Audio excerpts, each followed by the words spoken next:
Welcome to Stories Behind the Objects, where we take a close-up look at a Museum of the Rockies artifact in 5 minutes or less.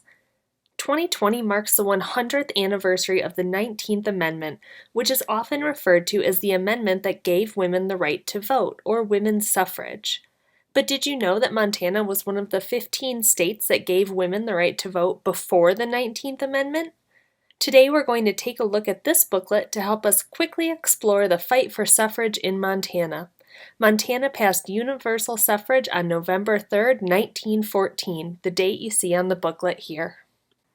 You'll have to wait till the end to find out all the reasons why you should not vote for women's suffrage. Women and men in Montana had been advocating for women's suffrage for decades prior to 1914. You can see here another object in the MOR collection, a 1906 announcement by a male legislative candidate from Whitehall, Montana. He specifically mentioned supporting women's suffrage. Suffragists had managed to secure some limited voting rights for women in Montana, including the right to vote in school elections. However, it took years of dedicated organizing, repeated trips to lobby at the state legislature, and targeted speaking campaigns before the tide began to turn in favor of women's suffrage. In our nation's history, we have seen time and again how it's the ability of the people to organize that results in change to structures of power, governance, and authority. With that in mind, let's highlight just a few of the Montana women who worked to organize and fight for suffrage. From MOR's hometown of Bozeman, we have Mary Long Alderson. Mary began her suffrage work in the state in 1893. She was a leader of the Bozeman chapter of the Women's Christian Temperance Union and headed up their suffrage campaign. She eventually traveled over 4,500 miles throughout the state to campaign for suffrage, and she organized over 1,500 women in a neighbor-to-neighbor campaign that was important to winning the popular vote in 1914. Jeanette Rankin is likely Montana's best-known suffragist, as she helped to organize the strategy that would lead suffragists to victory in 1914. Jeanette helped to organize the suffrage efforts in the state from around 1911 to 1914, using successful techniques that she had learned campaigning in other states.